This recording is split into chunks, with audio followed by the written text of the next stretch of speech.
So, today I want to talk about something that happened at the United Nations on April 7th that I think most people completely misunderstood. The mainstream narrative broadcasted across Western media channels tells us that China and the Russian Federation utilized their veto power on the Security Council resolution regarding the Strait of Hormuz simply to protect their geopolitical ally, Iran, from inevitable Western military retaliation and economic aggression.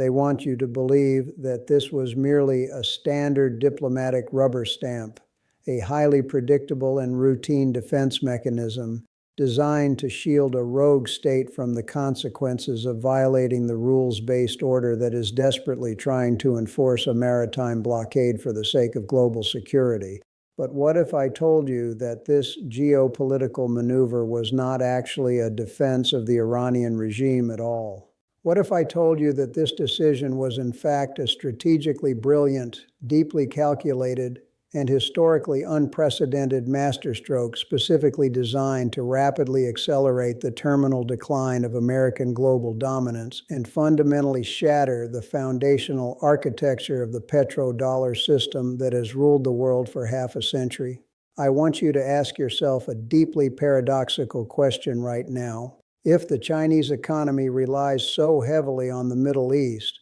for its daily energy supply and industrial lifeblood, why in the world would they intentionally be the biggest victim blocking the exact diplomatic and military solution that supposedly stabilizes the region and secures the free flow of petroleum? I want you to sit with that question for a moment before you try to answer it. Let the cognitive dissonance sink in deeply, because the actual reality of global geopolitics and macroeconomics is rarely, if ever, what is confidently broadcasted on the evening news by pundits who fail to grasp the deeper historical cycles at play.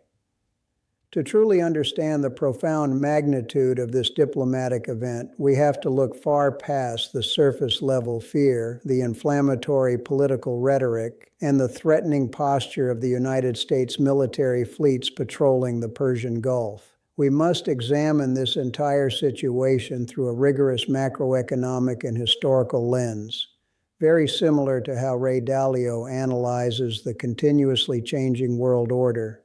and the inevitable rise and fall of great empires. Let me break this down carefully into a sequence of deliberate strategic maneuvers that reveal the true nature of this invisible war. Step 1 involves understanding the absolute existential threat of unilateral United States control over the strait. For several decades, the United States has successfully maintained its unipolar dominance by acting as the ultimate unquestioned guarantor of global maritime security, particularly in crucial geographic choke points like the Strait of Hormuz, where a massive and irreplaceable percentage of the world's daily oil supply transits every single day.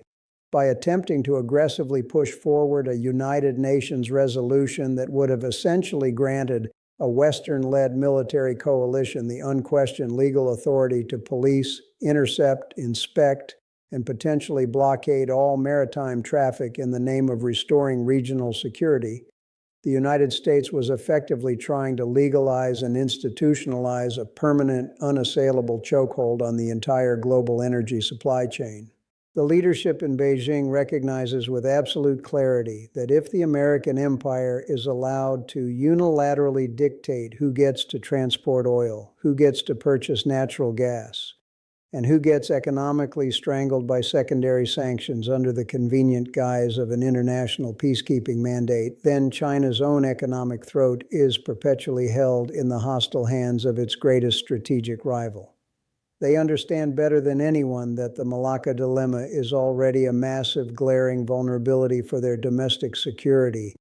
and allowing the United States military to establish an ironclad, UN-sanctioned grip over the primary source of their imported energy would be an act of complete strategic suicide. The veto deployed at the United Nations was therefore not fundamentally about Iran's sovereign right to operate or project power. It was entirely about preventing the United States from permanently institutionalizing a naval maritime dictatorship over the globe's most vital and sensitive energy artery. The deep-seated fear of a sudden catastrophic energy strangulation is a profound macroeconomic vulnerability that Beijing has been working relentlessly for decades to mitigate through massive infrastructure projects.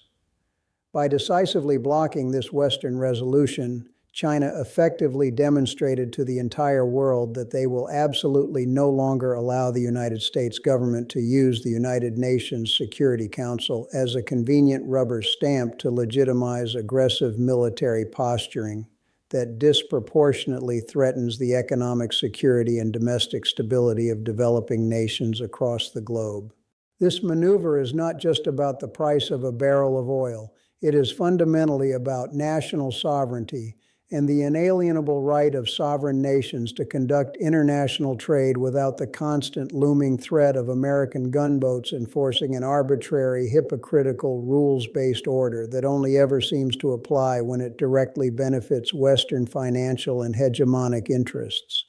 Step 2 reveals the hidden financial mechanics of how this contested blockade and the subsequent diplomatic veto are actively and aggressively accelerating the process of de-dollarization across the entire global financial system. The petrodollar system, which has undeniably been the bedrock foundation of American economic hegemony and artificial prosperity since the early 1970s, relies entirely on the strict premise that all major global energy transactions must be exclusively conducted and settled in United States dollars, thereby creating an artificial, perpetual, and massive international demand for American fiat currency, regardless of the underlying health of the American domestic economy. When the United States threatens to blockade shipping lanes or arbitrarily sanction sovereign countries out of the SWIFT payment system, they completely weaponize the dollar, transforming it from a neutral reserve asset into a devastating instrument of economic warfare. However, by intentionally vetoing the resolution and deliberately keeping the Strait of Hormuz in a prolonged state of contested sovereignty rather than allowing uncontested American military control, China and the Russian Federation are effectively forcing major Middle Eastern energy producers into a corner where they must proactively seek alternative sanction-proof methods of settling their massive international trade balances. If the United States Navy can no longer absolutely guarantee the safe, unhindered passage of oil tankers unless that passage is strictly dictated on American geopolitical terms, independent nations like the Kingdom of Saudi Arabia, the United Arab Emirates, and the Islamic Republic of Iran are becoming increasingly and overwhelmingly incentivized to bypass the United States dollar entirely in order to protect their own sovereign wealth. We are already clearly witnessing the rapid, aggressive expansion of massive bilateral oil trades being permanently settled in Chinese yuan, Russian rubles, and Indian rupees. The economic pain originally intended to be inflicted by American financial sanctions is now catastrophically backfiring on Washington, rapidly creating an ironclad multipolar consensus among developing nations that the United States dollar is simply no longer a safe store of value or a reliable, politically neutral medium of exchange for critical global commodities. The Chinese Communist Party knows perfectly well that by maintaining a calculated level of controlled geopolitical instability, or at the very least actively preventing total, suffocating American hegemony in the Middle Eastern region, they drastically accelerate the historical timeline where the petrodollar system fundamentally fractures and loses its global monopoly. Every single time the United States government attempts to aggressively strangle a foreign nation economically to enforce compliance, it only inadvertently provides a massive, undeniable catalyst for the BRICS nations to accelerate the building of their own parallel, sanction-proof financial architecture and alternative international clearinghouses. This UN veto was therefore not merely a diplomatic gesture. It was a highly lethal direct attack on the structural macroeconomic integrity of the American dollar, representing a coldly calculated move to willingly absorb the short-term market volatility and supply chain disruptions in exchange for the ultimate generational long-term strategic victory of permanently decoupling the global energy market from the manipulative control of the Federal Reserve. Step 3 focuses intensely on China's meticulous multi-decade preparation with alternative overland energy routes, definitively proving that they are entirely ready and fully insulated for this exact catastrophic scenario to unfold. Mainstream financial analysts and Western geopolitical pundits constantly point out the fact that China is the single largest global importer of Middle Eastern crude oil, lazily assuming that any significant disruption, conflict, or blockade in the Strait of Hormuz would immediately and disproportionately harm Beijing's industrial capacity. But this superficial analysis is completely outdated, intellectually bankrupt, and entirely ignores the massive, unprecedented infrastructure investments that the Chinese state has been relentlessly executing for the past 20 years in absolute secrecy in plain sight. Through the sprawling, multi-trillion-dollar Belt and Road Initiative and specifically the highly strategic China-Pakistan Economic Corridor, Beijing has successfully established permanent, direct overland logistical routes to continuously transport critical energy supplies from the deepwater ports of the Arabian Sea straight up into the heavily fortified western provinces of China, entirely bypassing the highly vulnerable, easily contested maritime choke points that have been historically dominated by the United States Navy and its allied fleets. Furthermore, their rapidly deepening no-limits strategic partnership and economic alliance with the Russian Federation has officially resulted in the construction of monumental, high-capacity pipelines like the Power of Siberia, permanently securing unimaginably vast amounts of overland crude oil and natural gas that simply cannot be intercepted, blockaded, or interdicted by any combination of Western economic sanctions or naval military blockades. They are also simultaneously investing hundreds of billions of dollars into the rapid development of the North-South Transport Corridor, actively creating a massive, seamless, and sanction-proof logistical supply network linking the massive resource bases of Russia directly through Iran and straight into the massive consumer markets of India and broader Asia. China is absolutely not stumbling into this Middle Eastern crisis blind or unprepared. They have brilliantly engineered a highly diversified, deeply resilient domestic energy portfolio that allows their domestic economy to absorb the massive shock of a Middle Eastern supply disruption far better and far longer than the heavily financialized, deeply exposed, and structurally fragile economies of Europe and the broader Western alliance.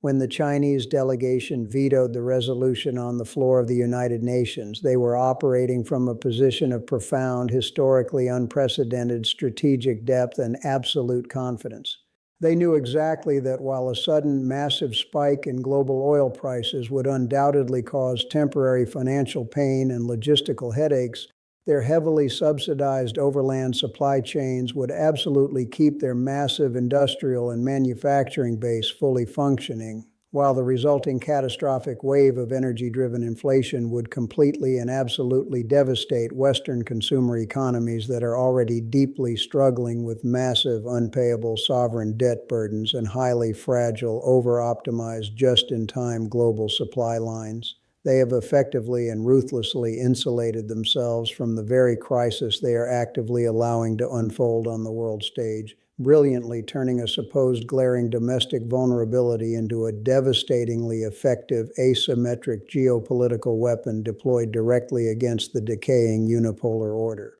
Step 4 represents the massive legal, diplomatic, and moral narrative victory that this veto secured for the rapidly rising global South.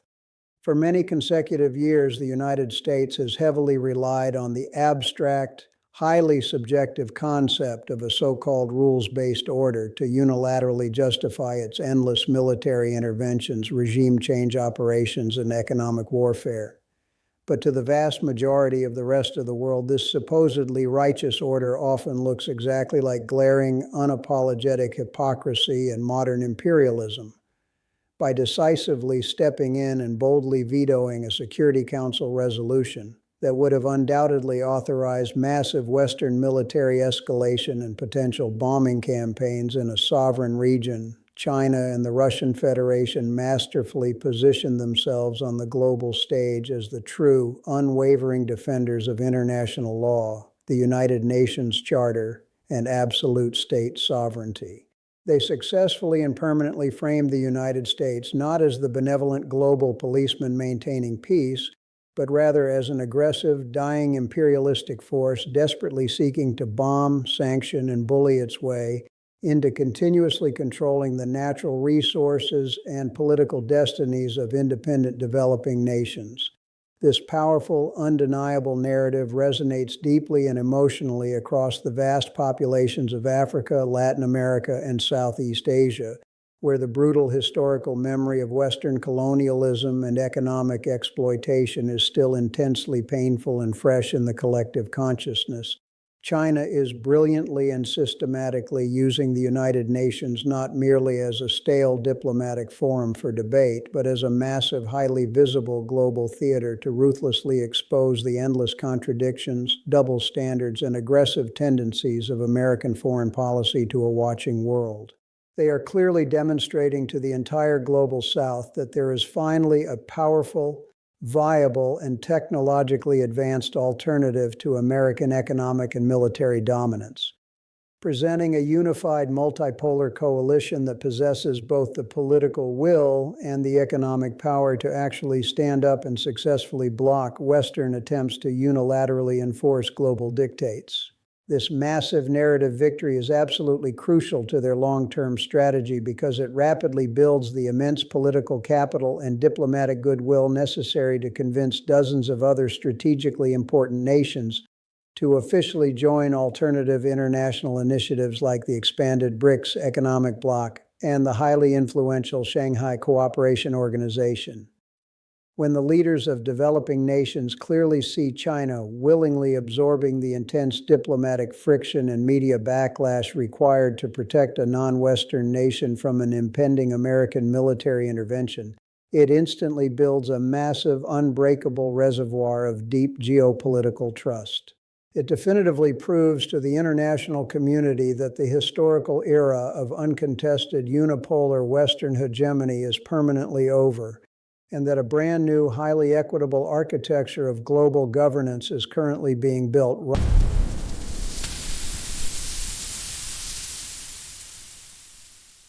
right in front of our very eyes, brick by brick, pipeline by pipeline, and one strategic veto at a time. Step 5 is the ultimate, unstoppable historical shift from a dying unipolar American empire to a thriving, decentralized, multipolar world order. This single, highly controversial veto at the United Nations was the modern diplomatic equivalent of Julius Caesar crossing the Rubicon. It sent a massive, undeniable shockwave and signaled clearly to the entire international community that the brief historical period of absolute American unipolarity, which officially began immediately after the sudden collapse of the Soviet Union in the early 1990s, has now officially and irreversibly come to a violent end. The modern geopolitical world is simply no longer unipolar. It is violently, messily, and rapidly fracturing into several distinct, highly competitive geopolitical, technological, and economic blocs.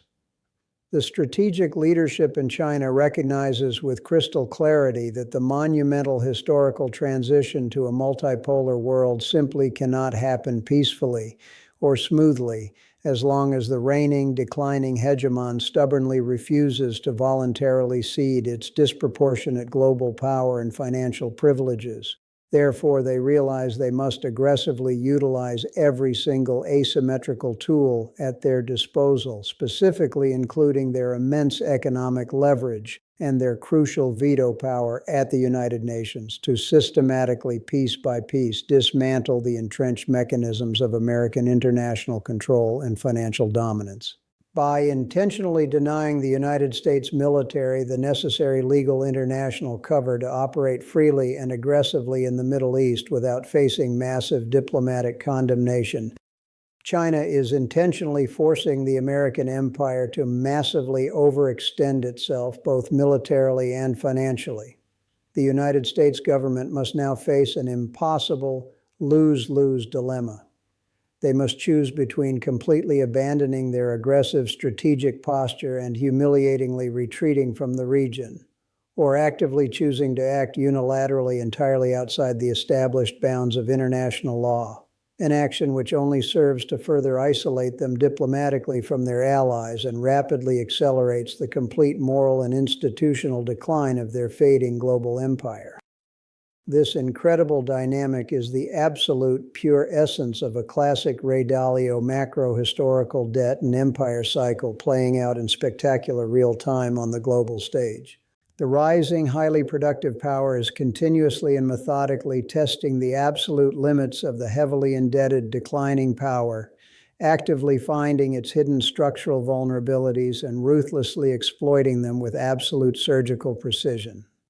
The veto regarding the Strait of Hormuz was absolutely not an isolated reactionary diplomatic incident. It was a carefully laid foundational building block of a brand new multipolar reality where critical international decisions regarding global security, supply chain management, and macroeconomic stability will no longer be made exclusively behind closed doors in Washington, London, or Paris, but will now absolutely require the explicit, undeniable consent of Beijing, Moscow, and the massive, rapidly awakening broader global South.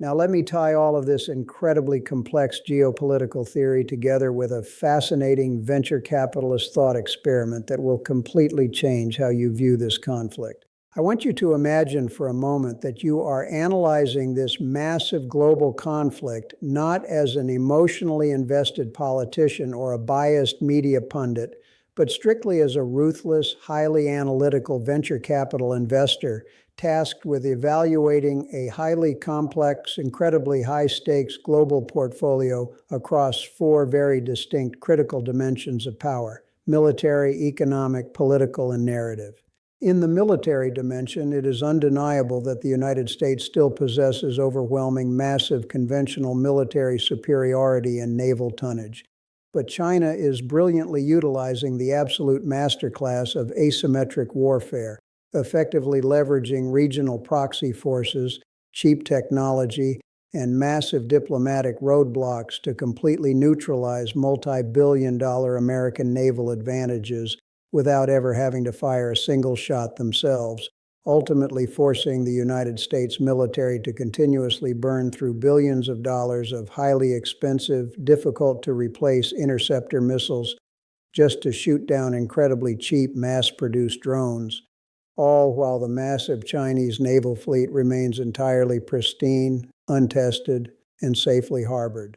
In the economic dimension, the United States government is aggressively weaponizing the global dollar system to punish its enemies. But this desperate tactic is actively and irreversibly destroying the long-term foundational value of their own fiat currency by literally forcing the entire developing world into a state of rapid, panicked de-dollarization. Whereas China is quietly and methodically securing massive reserves of hard physical assets, actively building entirely alternative sanction-proof financial clearinghouses, and aggressively hoarding record-breaking amounts of physical gold bullion in order to eventually back a brand new, highly stable, commodity-driven global monetary system. In the political dimension, the United States is rapidly becoming increasingly, perhaps terminally, polarized and dysfunctional domestically while becoming increasingly isolated internationally, desperately struggling to maintain a cohesive, unified coalition of increasingly hesitant European allies, while China is rapidly and aggressively expanding its global diplomatic footprint,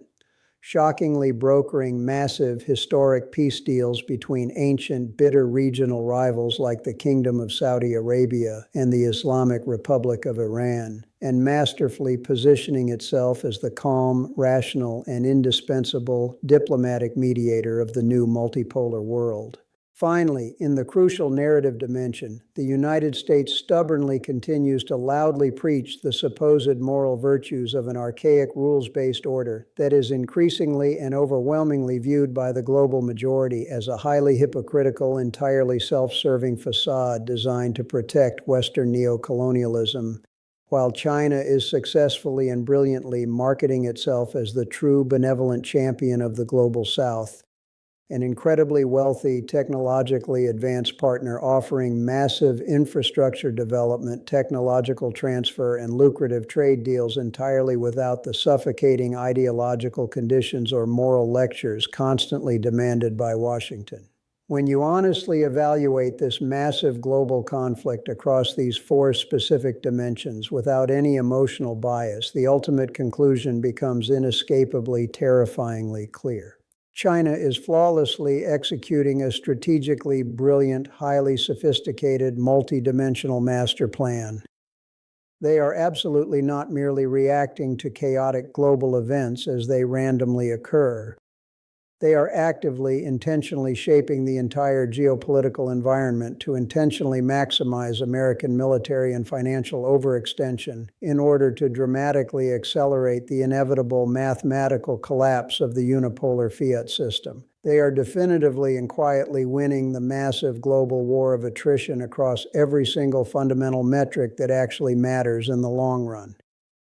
But of course, there is always a massive, highly predictable counterargument that mainstream Western pundits and defense analysts constantly bring up whenever this reality is discussed. They aggressively argue that China cannot possibly sustain this dangerous geopolitical strategy because a truly prolonged military conflict or a total naval blockade in the Strait of Hormuz would instantly cause an absolutely catastrophic, world-ending global energy shortage. And since the Chinese economy is still fundamentally reliant on importing massive quantities of foreign oil to continuously fuel its massive, energy-hungry manufacturing base, their entire domestic economy would completely collapse and burn long before the American empire ever actually falls.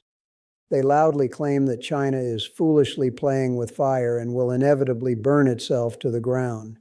But this fundamentally flawed assumption completely and utterly misunderstands the actual historical timeline and the true brutal nature of national economic resilience.